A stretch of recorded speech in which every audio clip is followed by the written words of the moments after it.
Complete झाली होती. Collector साहेबांनी मोजणीचे आदेश दिले होते, संयुक्त मोजणीचे. कलेक्टर साहेबांकडे हेरिंग असताना ती मोजणीचे आदेश झाल्यावरती ती मोजणीच्या आदेशामध्ये आमची जागा नकाशामध्ये आली, मेन्शन पण झाला, नकाशा सबमिट पण केला आम्ही प्रांत साहेबांना, कलेक्टर साहेबांना. कलेक्टर साहेबांनी ती हेरिंग इकडे प्रांत ऑफिसला परत फिरवली. साहेबांना सांगितलं की तुम्ही बघून घ्या. त्याच्यावरती 2-3 हेरिंग झाल्या आमच्या. त्याच्यानंतर हेरिंग झाल्यावरती ज्यावेळेस निकालाची गोष्ट आली, म्हणजे जी आता आमच्याच केसचा निकाल होता आणि जे आज त्यांच्याबरोबर झालं आहे हे मला माहीत नाही कसं झालं आहे, कुठून झालं आहे, काय झालं आहे. पण आज हे 2 लाख रुपये का देत होते, कुठल्या बेसिसवर? म्हणजे केस तुमच्या बाजूनी करायची होती का? कागदपत्रे तर आम्ही बरोबर आहोत. तुमचा 7/12 149चा आहे, तर तुमच्यामध्ये हयातमध्ये जमीन किती आहे तुमच्याकडे? जास्तीचे आहे ना. मग प्रांत साहेब तुम्हाला त्याच्या सह्या नव्हत्या देत का?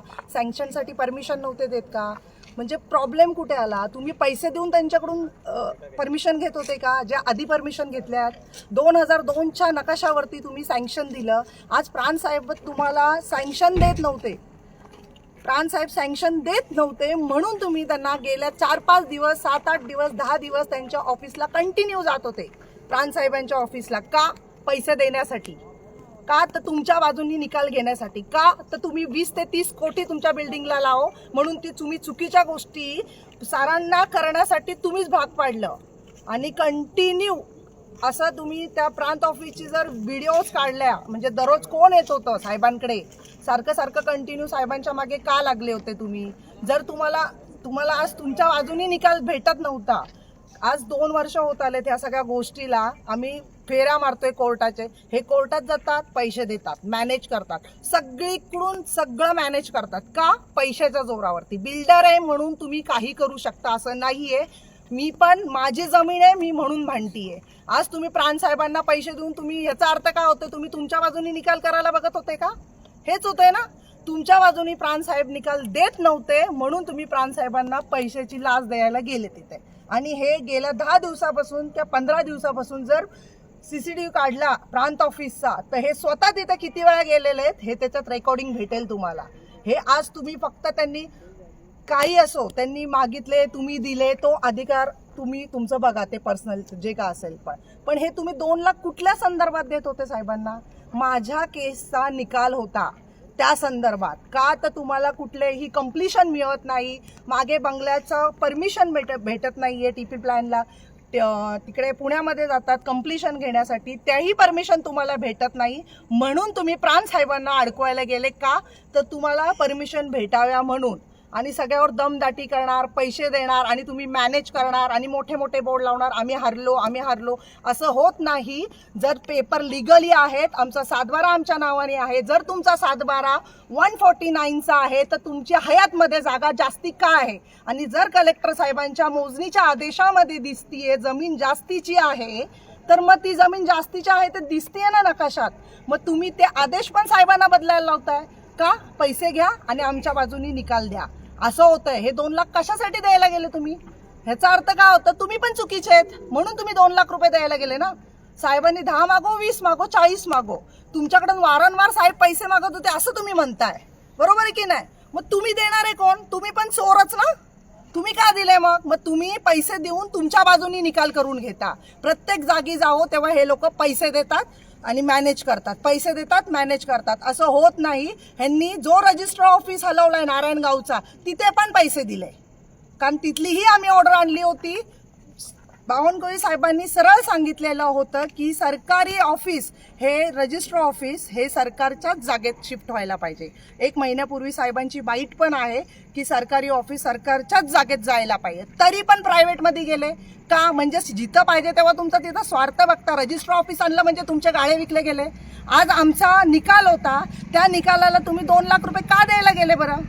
म्हणजे तुम्हाला तुमच्या बाजूने आदेश प्राप्त करून घ्यायचा होता की यांची जागा ह्यांच्यात निघत नाही. त्या जागेचा वाद काय? तुमची जी जागा ज्याच्याबद्दल बोलताय त्याचं नाव पण सांगा आणि थोडक्यात माहिती सांगा. नक्की जागेचा वाद कशामुळे? नारायणगावमध्ये सचिन शेलोत हे बिल्डर आहेत, पण आमचा वाद आमच्या काकांच्या संदर्भात झाला होता. आमची जमीन त्यांच्याकडे निघालेली, आम्ही वारंवार त्यांच्याकडे जात होतो, ती जमीन देत नव्हती. त्यांचा 1st फ्लोअर झाला होता. आम्ही वारंवार आमच्या बिल्डर बरोबर भांडत बसलो, पण आमची जमीन इकडे निघत होती. बिल्डरकडे तर आहेच आमचा वाद, पण जे सचिन शेलोतनी जिथे कन्स्ट्रक्शन केलेलं आहे तिथे आमची जमीन निघाली. आम्ही 4 मोजणी केल्या सरकारी. शेवटी आम्ही कलेक्टर साहेबांकडे गेले, साहेबांनी संयुक्त मोजणीचे आदेश दिले, त्या मोजणीत पण आमची जमीन निघाली. मग त्याच मोजणीचा आज निकाल देणार होते, आदेश देणार होते की म्हणजे आमची जमीन निघणार आहे. हे गेल्या आत्ता हेअरिंगला झाले होते, आत्ता एक 7-8-10 दिवसापूर्वी आमची एक हेअरिंग झाली होती. साहेब तेव्हा निकाल देणार होते आणि ह्या निकालाचा आज पर्याय हे निघालेला आहे की पैसे घ्या आणि आमचं काम करा, म्हणजे आमच्या बाजूनी द्या निकाल. सुयोग काय नाव आहे त्या सुयोग प्रोजेक्टचं? साम्राज्य नारायणगावमध्ये पूनम हॉटेलच्या शेजारी आहे. तिथं त्यांनी भली मोठे कन्स्ट्रक्शन केलेलं आहे.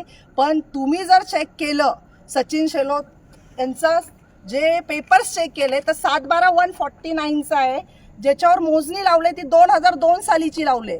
म्हणजे कधीची 2002 सालची नकाशा चालतो का? 3 वर्षापूर्वीचा तुम्ही नकाशा लावा. तुम्ही 2002चे मोजणीचा नकाशा लावला तर लावला आणि त्या नकाशामध्ये जागा 9 गुंठे क्षेत्र तिथं लिहिलंय, नमूद आहे की जास्त आहे. 7/12पेक्षा क्षेत्र याच्यात जास्त आहे आणि तो नकाशा पण माझ्याकडे आहे, फेरफार पण आहे, 7/12 पण आहे. थोडक्यात तुमच्या जागेमध्ये त्यांनी अतिक्रमण केलं असं तुमचं हो, म्हणणं? म्हणून आता त्यांची बिल्डिंग कशी वाचवावी, त्यामुळे तुम्ही त्या बिल्डिंगला स्टे पण घेतला होता ना? स्टे घेतला होता. तिथे पण त्यांना साहेबांना प्रेशर केलं की स्टे उचला, स्टे उचला. ह्याच्यात बरीच नामांकित लोक आहेत. त्यांना असं वाटतं की आपल्या जोरावरती, पैशाच्या जोरावरती आपण सगळं विकत घेऊ शकतो, पण ते तसं होणार नाही. जे आहे ना ते खरं निघणारच होतं. म्हणजे तुम्हाला तुमच्या बाजूने आदेश पाहिजे होता म्हणून तुम्ही साहेबांना पैसे द्यायला गेले. एकंदरीत शासनाकडे तुमची आता काय मागणी आहे या सगळ्या प्रकारानंतर? शासनाने चेक करावं, ह्यांनी सँक्शन कधीचं घेतलेलं आहे, 2002च्या मोजणीचं सँक्शन. आज तुम्ही सांगा 20-25 वर्षापूर्वीचा नकाशा तुम्ही लावाल का कुठल्याही बिल्डिंगच्या परमिशनला? आणि तिथं त्या बिल्डिंगमध्ये जागा जास्तीची आहे हे दिसताना पण तुम्ही तिथे सँक्शन घेता. हे कुठल्या जोरावर घेतलं? तुम्ही मग असे आरोप केले का ठिकठिकाणी पैसे देतात हे बिल्डर, कुठं कुठं पैसे दिले असं तुमचा संशय जिथे आहे? जिथे माझ्या अगेन्स्ट निकाल दिले तिथे तिथे ह्यांनी पैसे दिले. माझं खेड कोर्टामध्ये पण मी स्टेसाठी टाकलं होतं ज्यावेळेस त्यांचा 2nd-3rd फ्लोअर चालू होता. तिथे पण मला कळालं आणि माझी केस एवढी स्ट्रॉंग आहे ना, कारण का माझे कागद बोलतायत, आम्ही तोंडाने बोलत नाही. आणि ह्यांची कागद जर चेक केली तर ती खोटी आहेत. जज्जांनी एकंदरीत बिल्डरची ही चौकशी व्हावी आणि योग्य न्याय मिळावा असं म्हणायचं का तुम्हाला? येस, हो, बरोबर आहे. बिल्डरचीही चौकशी व्हायलाच पाहिजे, कारण का बिल्डरनी जे केले आता जसे पैसे, म्हणजे तुम्ही तुमच्या बाजूने आदेश प्राप्त करण्यासाठी तुम्ही पैसे द्याल का? तुम्ही बरं. पैसे देण्यासाठी या गोष्टी, म्हणजे प्राण साहेबांना तुम्ही दिले पैसे, पण का दिले? तुमच्या बाजूने रिझल्ट पाहिजे होता तुम्हाला, म्हणून तुम्ही दिले. जर तुमच्या बाजूने रिझल्ट नसतं, जर आमच्या बाजूने रिझल्ट पाहिजे तर आम्ही दिले असतं ना. पण आम्ही त्या गोष्टी करणार नाही, कारण आमचे पेपर लिगली आहेत. पेपर लिगली असतील तर कशाला पैसे द्यायची गरज आहे? हे तर पैसे का दिले? कारण का तुमचे पेपर चुकीचे आहेत म्हणून तुम्ही चुकीचा निर्णय देण्यासाठी पैसे Yes, दिले असं म्हणणं बरोबर आहे. आहे. ही गोष्ट खरी आहे. थँक्यू.